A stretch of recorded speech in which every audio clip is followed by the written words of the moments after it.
श्री कृष्ण कन्हैया लाल की जय। श्री निजानंद स्वामी की जय। श्री प्राणनाथ प्यारे की ताथे रस तो सब एक है, तामे अनेक रंग। कलंगी दुग दुगी ठोर अपने, करत माहो माहे जंग। करत माहो माहे जंग। श्री कृष्ण कन्हैया लाल की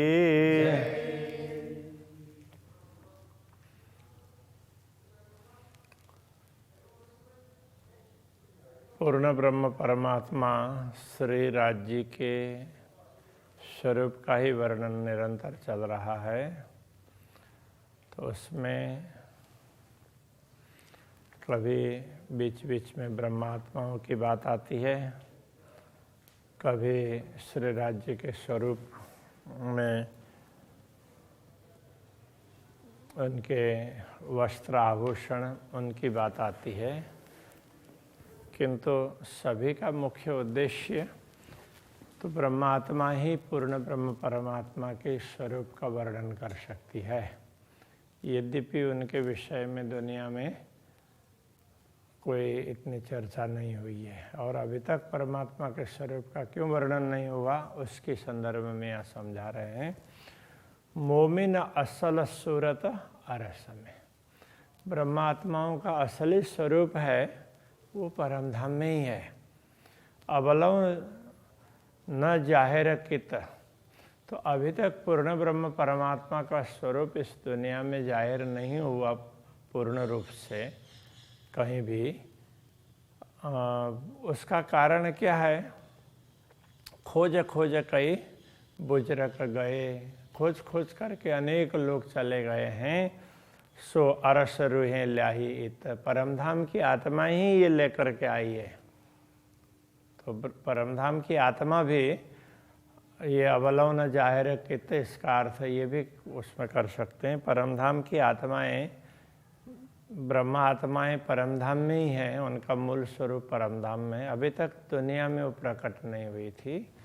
इसलिए इस दुनिया में परमात्मा के स्वरूप की खोज करने वाले लोग अनेक हुए और वो चले भी गए हैं, किंतु पूर्ण ब्रह्म परमात्मा की बात उनके स्वरूप की, उनकी लीला की, धाम की, ये सारी बातें ब्रह्मात्माएं लेकर के आई है इस दुनिया में।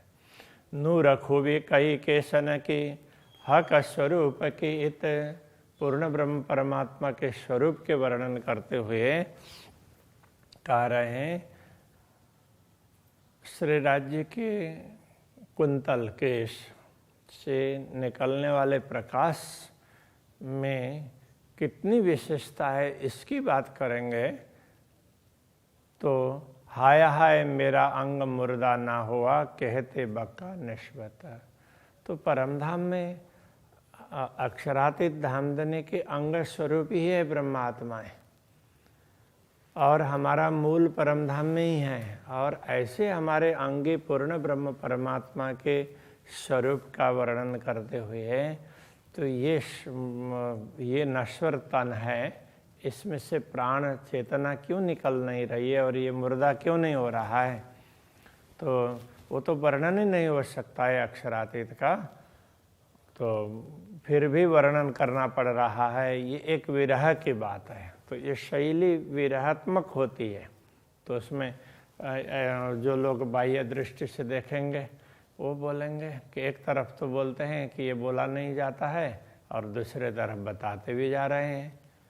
तो तर्क वितर्क करना हो तो कहीं भी कर सकते हैं, किंतु कहना ये चाह रहे हैं कि ये इस शरीर के बलबूते की बात नहीं है, क्योंकि इस शरीर के माध्यम से बताने का प्रयत्न तो अनेक लोगों ने किया है। अभी जो हो रहा है पूर्ण ब्रह्म परमात्मा का आदेश ये काम कर रहा है, तो इस नश्वर शरीर के द्वारा भी इसी आदेश ने ये सब कहलाया है। और ये आदेश ब्रह्मात्माओं के ऊपर आया है और ब्रह्मात्माओं के द्वारा ये सब हो रहा है। ये बात समझाना चाह रहे हैं। इस रहस्य को समझेंगे तो ये सारी चौपाइयों में जो बार बार विरह की बात कर रहे हैं तो वो सब समझ में आ जाएगी। नख शिखलों वर्णन किया और गाया लड़ाए लड़ाए। नख से शिखा पर्यंत पूर्ण स्वरूप का वर्णन किया और बार बार लड़ा लड़ा करके का तात्पर्य तो एक बार नहीं, दो बार नहीं, तीन बार नहीं, तो कई ये सारे मिला करके तो विचार करेंगे ना, तो सागर और श्रृंगार ग्रंथ में 7 बार वर्णन किया है। तो इसलिए वो कहते हैं जेति परिक्रमा निज धाम की 7 स्वरूप श्रीराज। तो अब वहाँ लोगों ने उसका अर्थ दूसरे प्रकार से कर दिया। सो सारे परनामिने वास्ते मोमिन के काज। तो ऐसा ये चौपाई। अब ये क्या किस प्रसंग में है कि ब्रह्मवाणी का अवतरण किस प्रकार हो रहा है उसकी बात कर रहे हैं। तो जेति परिक्रमा निज धाम की, जैसे रास यहाँ उतरा, प्रकाश यहाँ उतरा, कलश यहाँ षट्ऋतु कलश, इस तरह से सनंद यहाँ उतरा, ये यहाँ उतरा। तो पन्ना में क्या क्या किन किन ग्रंथों का अवतरण हुआ? तो परमधाम की परिक्रमा, जेति परिक्रमा निज धाम की 7 स्वरूप श्रीराज कहने से ये सागर और श्रृंगार, जिसमें दोनों में मिला करके देखते हैं तो 7 बार वर्णन किया है। इसलिए ये कह रहे हैं ये सब पन्ना में, ये वाणी पन्ना में उतरी है, तो ये ब्रह्मात्माओं के लिए ही उतरी है, ऐसा कह रहे हैं। अब उसका किसी ने ये कह दिया कि परमधाम के में परिक्रमा करते हैं वो या पन्ना में करेंगे तो सब कुछ हो जाएगा, तो फिर तो परमधाम की आवश्यकता ही नहीं पड़ी ना।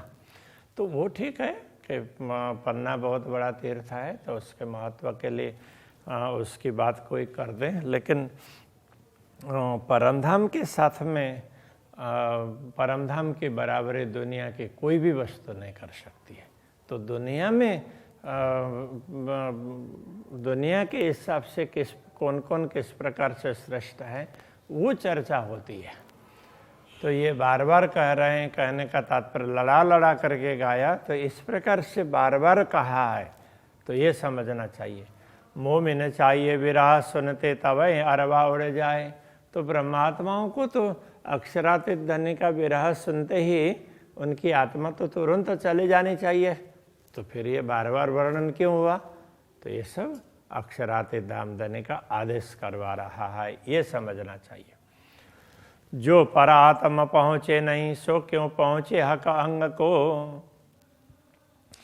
जब दुनिया के शब्द ब्रह्मात्माओं का असली स्वरूप जिसको परात्मा कहते हैं परमधाम में है, खेल देखते हुए पूर्ण ब्रह्म परमात्मा के चरणों में है, तो उस स्वरूप का भी वर्णन नहीं हो सकता है। तो ये शब्द वहाँ तक उनको बताने के लिए भी पर्याप्त नहीं है, तो फिर क्यों पहुँचे अंग को? तो उनके भी अंगी पूर्ण ब्रह्म परमात्मा, तो उनके स्वरूप का वर्णन कैसे कर सकेंगे? आशिक और मासुक का कैसी तफावत है न हो? तो अब ब्रह्मात्माओं के स्वरूप का भी वर्णन नहीं हो सकता है, तो इसका कारण क्या है? तो कहते हैं कि ब्रह्मात्मा आशिक है और पूर्ण ब्रह्म परमात्मा मासुक हैं, और आशिक और मासुक दोनों एक ही अंग है, इसलिए उसमें उन दोनों में कोई अंतर नहीं है। जैसे पूर्ण ब्रह्म का वर्णन नहीं हो सकता, इसी प्रकार उनकी अंग स्वरूपा अनुरागिणी आत्माओं का भी वर्णन नहीं हो सकता, ये कह रहे हैं।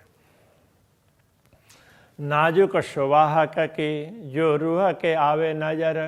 तो पूर्ण ब्रह्म परमात्मा की शोभा कैसी? ये नाजुक कहने से कमजोर ऐसा नहीं है, तो बहुत ही कमनीय शोभा है। इतनी कोमल, इतनी कमनीय ऐसी शोभा है कि यदि वो आत्मा की दृष्टि में आ जाए तो तब अबही तो को अरस्य की हो जाए फजर। हे ब्रह्मात्मा, यदि तुम्हारी दृष्टि में पूर्ण ब्रह्म परमात्मा का स्वरूप एक बार भी आ जाए तो अभी तुम्हारी दृष्टि है ना, तुम्हारी दृष्टि ना अभी परम धाम में पहुंच जाएगी। और अब तुम्हारे लिए तो अभी जागृति हो जाएगी, मतलब तुम परम धाम में अभी के अभी जागृत हो सकते हो। तो ये कहना चाह रहे हैं, ज्यों सूरत दिल देखत त्यों रूह जो देखे सूरत। जो तुम्हारी जो सूरत का तात्पर्य स्वरूप पूर्ण ब्रह्म परमात्मा के स्वरूप को तुम्हारा जो मूल स्वरूप है परात्मा, वो उनका दिल देख रहा है। त्यों रूह जो देखे सूरत, तो ये जो सुरता यहाँ पर आई है ये अक्षराते धामधनी के स्वरूप के दर्शन कर ले तो बेर नहीं रूह लज्जत तेरे अंग जात निश्वत। तो लज्जत का तात्पर्य स्वाद। जो परमधाम की आत्मा परात्मा अक्षरातीत धामधनी के दर्शन करके जिस प्रकार आनंद का अनुभव कर रही है, ये आनंद तुम यहाँ बैठे बैठे भी कर सकते हो। वो स्वाद तुम भी ले सकते, क्योंकि तेरे अंग जात निश्वत, तेरा जो मूल स्वरूप है वो भी अक्षरातीत धामधनी का ही अंग है।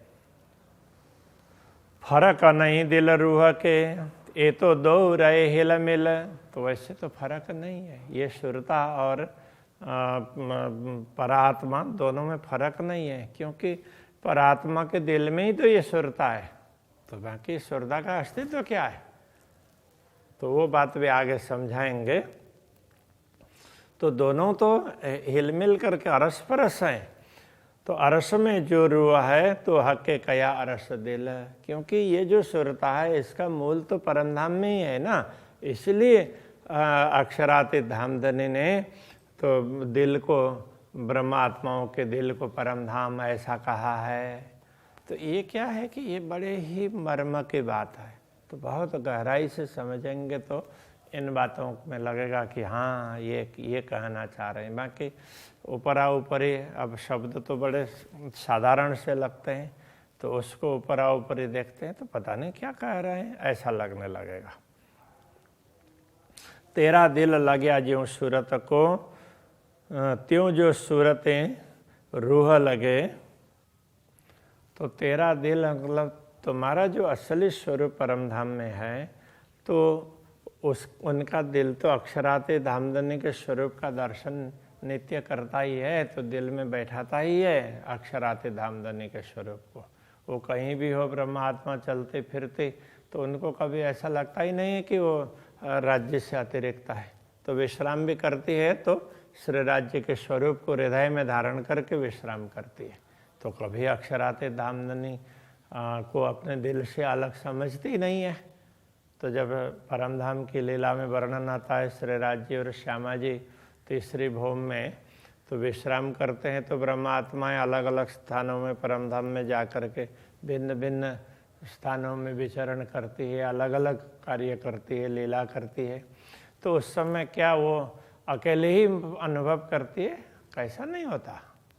तो उस समय उनको लगता है कि श्री राज्य उनके साथ में ही जा रहे हैं, श्री राज्य के साथ में ही जाती है, वो अलग नहीं जाती। एक तरफ श्री राज्य विश्राम भी कर रहे हैं और दूसरे तरफ ब्रह्मात्माओं को लेकर के जा भी रहे हैं। तो ये परमधाम की बात है, ये दुनिया में इन रहस्यों को समझा नहीं जा सकता।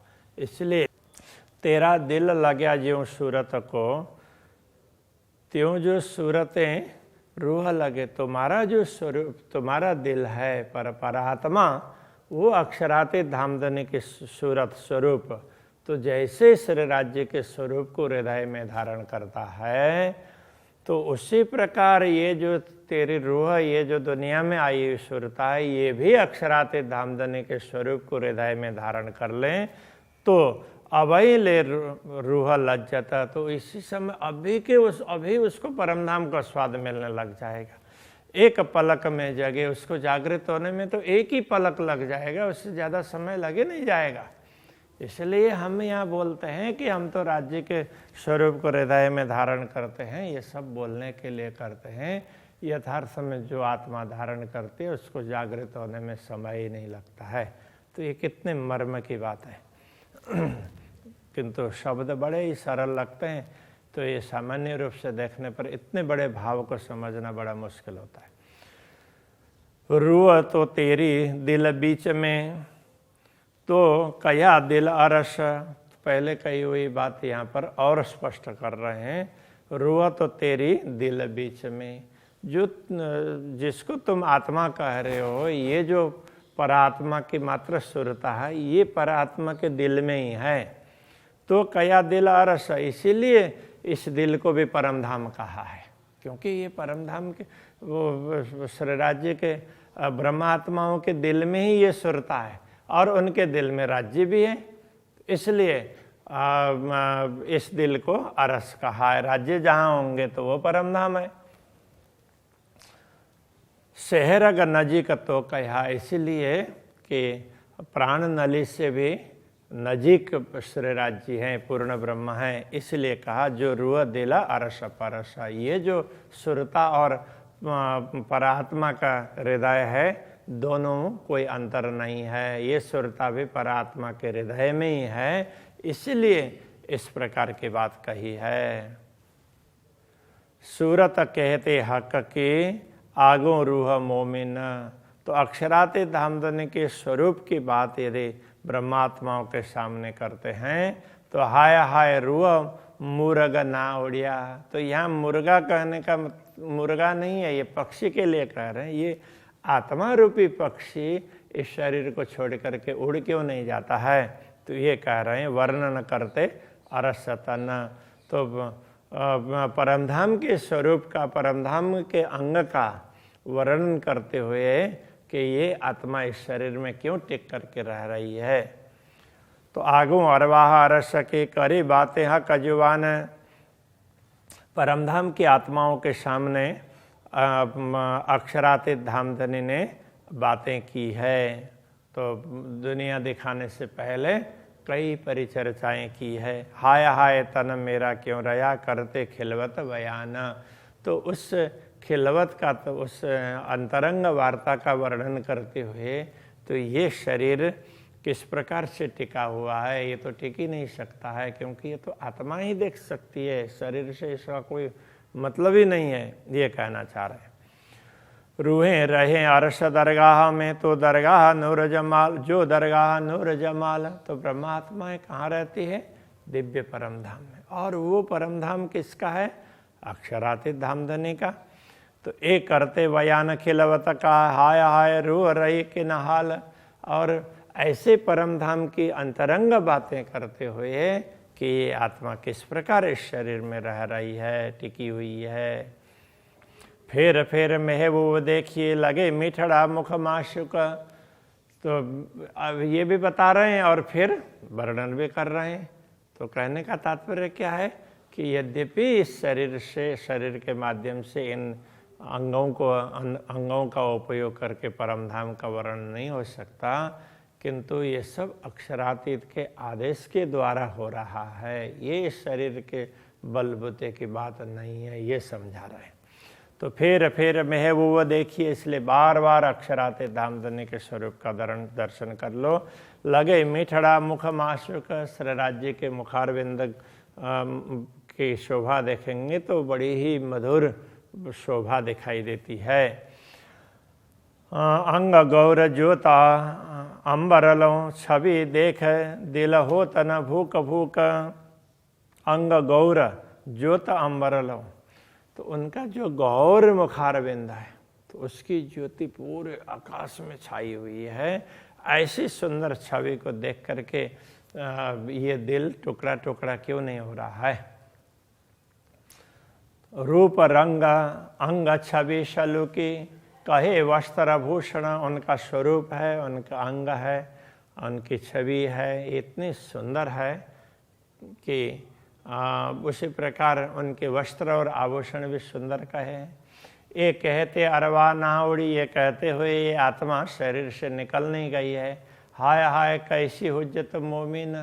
यदि ब्रह्मात्मा होने का दावा करते हैं तो ये कैसा दावा है। तो ब्रह्मात्मा तो इस स्वरूप को छोड़ करके इधर उधर हो ही नहीं सकते, फिर दुनिया में क्यों टिके हुए हो। तो इस प्रकार से ये विरह की बात कर रहे हैं।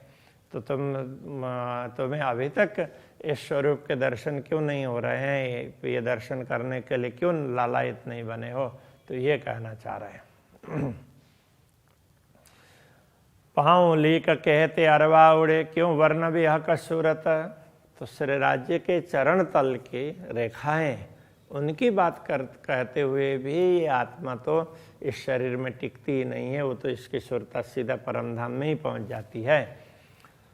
क्यों वर्ण भी हक सूरत। तो फिर इस देह के द्वारा परम अक्षरातीत के स्वरूप का वर्णन कैसे कर सकता। केवल चरण तल की रेखाओं का भी वर्णन नहीं हो सकता। बंद बंद छूट ना गए, हाय हाय कैसी अरस हुज्जत। तो इस शरीर के बंद बंद मतलब इसके जो भी संध अंग अंग ये छूटे नहीं हैं। हाय हाय कैसी हर अरस उज्जत, हम कैसे परम धाम के होने की दावा कर रहे हैं। कया गौर मुख मासुक का और नीलवट असल तिलक। तो श्री राज्य का मुखारविंद फिर भी गौर वर्ण का है, इस प्रकार से हमें कहना पड़ रहा है। और नीलवट असल तिलक, और उनके ललाट प्रदेश में असली तिलक है। हाय हाय ये बयान करते क्यों जिए, हम में रही नहीं रंचक। तो ये वर्णन करते हुए कि हम इस शरीर में कैसे बैठे हुए हैं, हमें ये जरा सा भी ध्यान नहीं रहा है। बाकी तो इस शरीर के देह भाव में रह करके तो ये वर्णन हो ही नहीं सकता है, ये कहना चाह रहे हैं। तो अभी के प्रसंग को यहीं रखते हैं। श्री कृष्ण कन्हैया लाल की जय। हम में रही नहीं रंचक, हम में रही नहीं रंचक। कहा गौर मुख मासुक का, कहा गौर मुख मासुक का। और नीलवट असल तिलक, और नीलवट असल तिलक। हाय हाय बयान करते क्यों जिए, हाय हाय बयान करते क्यों जिए। हम में रही नहीं रंचक, हम में रही नहीं रंचक। हम में रही नहीं रंचक, हम में रही नहीं रंचक। कृष्ण कन्हैया लाल की जय। श्री निजानंद स्वामी की जय। श्री प्राणनाथ प्यारे की जय। श्री पाँच नौतनपुरी धाम की जय। जगत गुरु आचार्य श्री 108 कृष्णवेणी जी महाराज की जय।